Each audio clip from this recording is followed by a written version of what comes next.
press the bell icon on the YouTube app and never miss an सभी को जय हिंद दोस्तों, आप सभी का हार्दिक स्वागत है जय हिंद रिएक्शंस पे। आशा करता हूं कि आप सभी लोग बहुत अच्छे होंगे। तो आज की इंटरेस्टिंग और दमदार वीडियो में आप देखेंगे पाकिस्तानी पत्रकार आरजू काज़मी को, जिनके स्पेशल गेस्ट होंगे भारत के जबरदस्त डिफेंस एनालिस्ट वैभव सिंह जी। तो ये वीडियो काफी इंटरेस्टिंग होगी, आपको बहुत कुछ जानने को मिलेगा और मजा आएगा। तो इसे अंत तक देखें और चैनल पे नहीं है तो चैनल को सब्सक्राइब कर दें ताकि हम आपकी लेटेस्ट इंटरेस्टिंग और दमदार वीडियोस लाते रहें। तो चलिए पहले ये वीडियो देखते हैं और अंत में इसके बारे में बात करेंगे। जय हिंद, जय भारत। तो वही सारी बातें हैं। उसने क्या बताया कि जनरल आसिम मुनीर की जो बेटियां हैं उनके डिप्लोमेटिक पासपोर्ट इशू कराए हुए हैं, जो कि गलत है ना। आप मुझे बताइए कि इंडियन आर्मी है, इंडियन आर्मी के एक चीफ है, चीफ ऑफ स्टाफ है, उनकी फैमिली को, उनके बेटी को, उनके दामाद को या उनके बहू को डिप्लोमेटिक पासपोर्ट इशू होता है क्या इंडिया में? दुनिया में कहां होता है? लेकिन पाकिस्तान है, करा लिया डिप्लोमेटिक पासपोर्ट इशू। इनको तो ना नहीं कर सकते ना ये लोग, इनको कैसे ना कर देंगे? लेकिन एक अमेरिका की इंडिया में भाई साहब, मतलब आप सुनिए आरजू जी, इंडिया में तो जो सर्विस चीफ्स हैं उनकी वाइफ को नहीं इशू हो सकता डिप्लोमेटिक पासपोर्ट, वो किसी भी इंस्टीट्यूशन के हेड हो। डिप्लोमेटिक पासपोर्ट सिर्फ डिप्लोमैट्स को इशू होता है। आप एक नॉर्मल कंट्री की बात कर रहे हैं। पाकिस्तान में ऐसी कौन सी बात है जो नॉर्मल कंट्री में होती है और पाकिस्तान में होती हो? अभी तो ये भी कहा जा रहा है कि अमेरिका सैंक्शंस लगाएगा तो उसके बाद आर्मी चीफ और होम मिनिस्टर किस किस के नाम आ रहे हैं कि ये ट्रैवल नहीं कर पाएंगे अमेरिका। क्या ये बात सही है? आपने सुनी है ये न्यूज? नहीं, मैं नहीं मानता कि वो, ये तो देखिए पीटीआई का प्रोपेगेंडा है।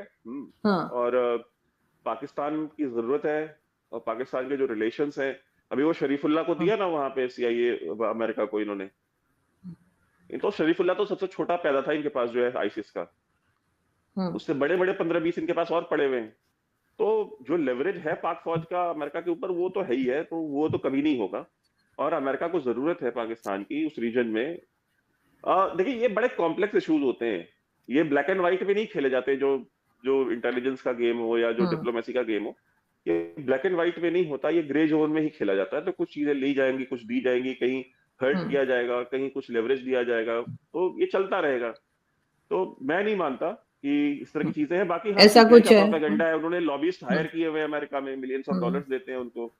और अमेरिका में डॉक्टर्स, देखिए अमेरिका में सबसे ज्यादा पैसा डॉक्टर्स के पास है, ठीक है, जो मतलब पेशेवर जो लोग हैं, प्रोफेशनल्स जो हैं।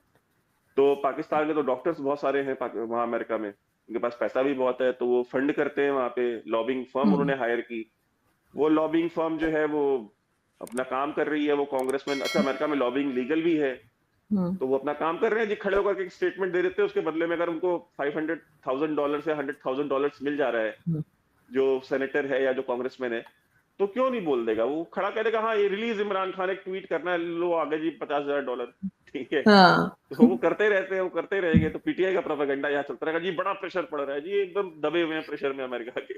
लेकिन इनको टीटीपी भी तो बहुत टफ टाइम दे रही है केपीके में, वो भी इनसे मैनेज नहीं हो रहा। ना कि मैं तो देखिए टीटीपी में यही कहता हूँ कि होर चुपो, ठीक है। हाँ, हुड़ स्वाद आ रहे हैं तो होर चुपो। क्या करना है मतलब भाई? भाई लाल मस्जिद पे ऑपरेशन करने को किसने कहा था आपको? राह ने लाल मस्जिद पे ऑपरेशन करने को, मगर वो तो सही हो रहा था ना, वो तो गलत नहीं था लाल मस्जिद का ऑपरेशन। मैं कह रहा हूं तो आप जो चीज, दिक्कत यही है ना कि जो तिलक सर के साथ हमारी बात हो रही थी, when all you have is a hammer then every problem looks like a nail.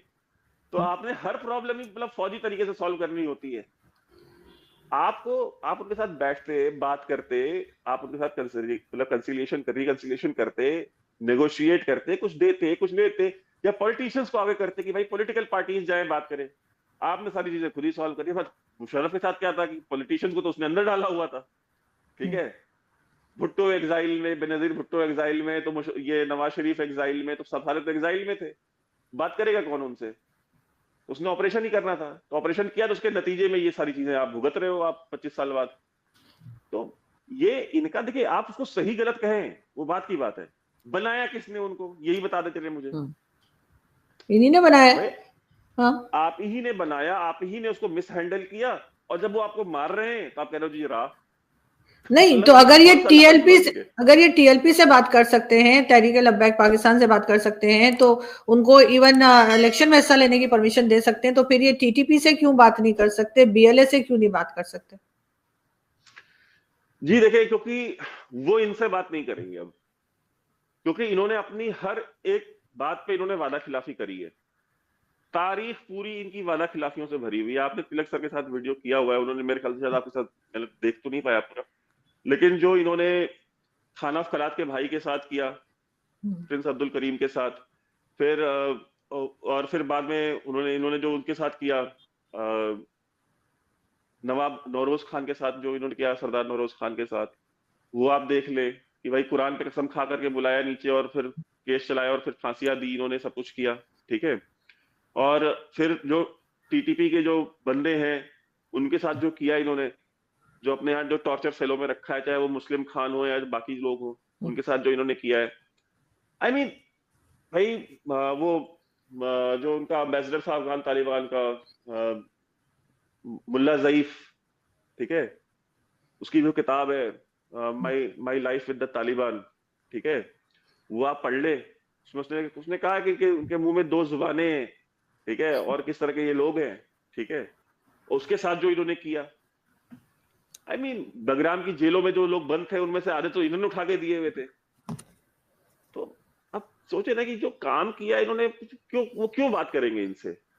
70-75 साल से सिर्फ झूठ बोलते आ रहे हैं, उनको धोखे देते आ रहे हैं, यही सब तो कर रहे, क्यों ट्रस्ट करेंगे इनके ऊपर? तो बात करने वाला तो वो टाइम निकल चुका है इनके साथ।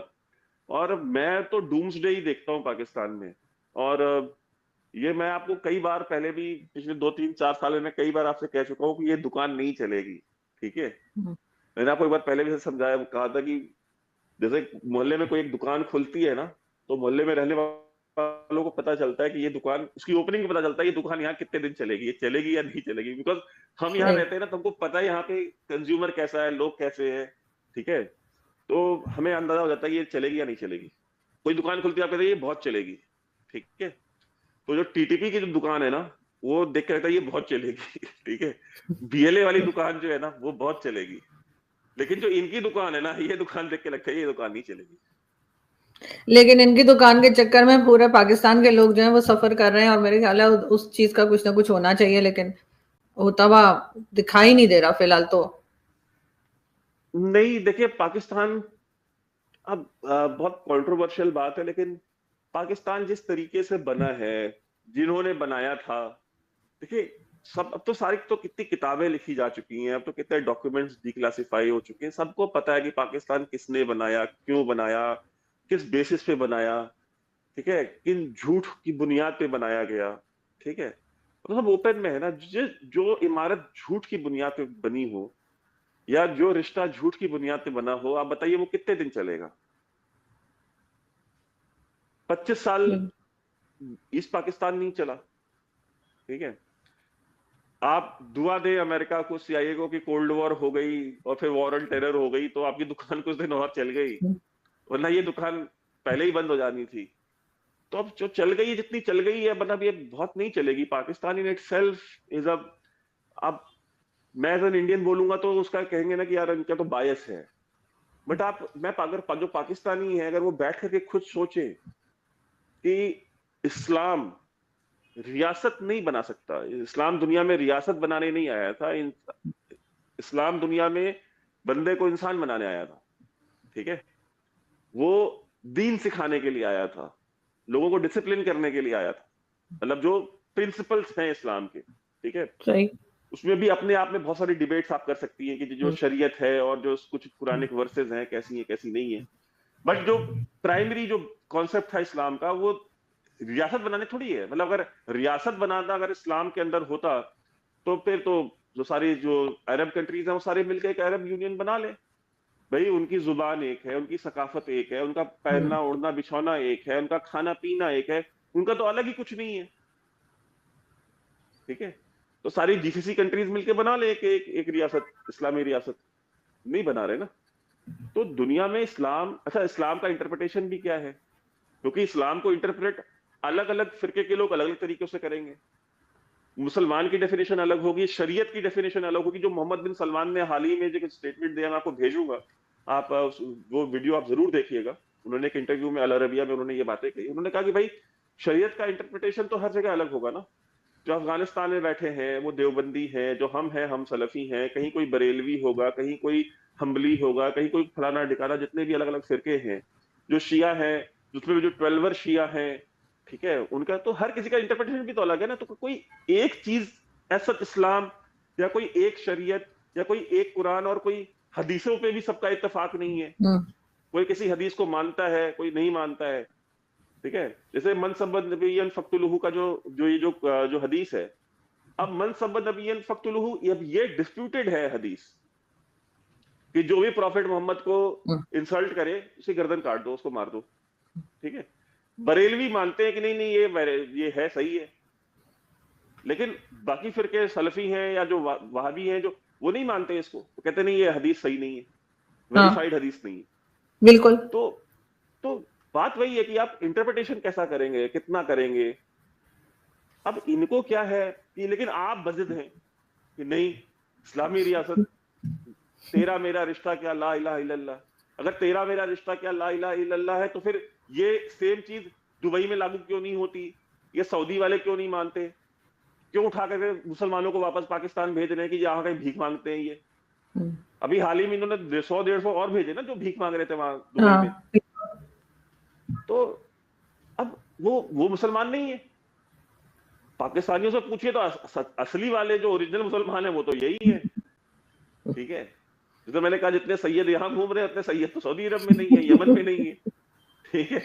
वो तो सलमान सर ने बता ही दिया कैसे घूम रहे इतने सैयद। तो बात वही है कि मैं आपको बता दूं, आप दोस्तों आशा करता हूं कि वीडियो को आपने अंत तक देखा होगा और आरजू काज़मी और वैभव सिंह का ये पूरा डिस्कशन आपको काफी पसंद आया होगा और इस वीडियो में आपको बहुत कुछ जानने को मिला होगा। तो ये वीडियो अगर आपको पसंद आई है इसे लाइक और शेयर जरूर कर दें और अपने विचार हमें कमेंट सेक्शन में लिखकर जरूर बताएं। और एक बार फिर चैनल पे नहीं है तो चैनल को सब्सक्राइब कर दें। तो चलिए फिर मिलेंगे ऐसी किसी इंपॉर्टेंट और दमदार वीडियो में, तब तक अपना ध्यान रखिए। जय हिंद, जय भारत।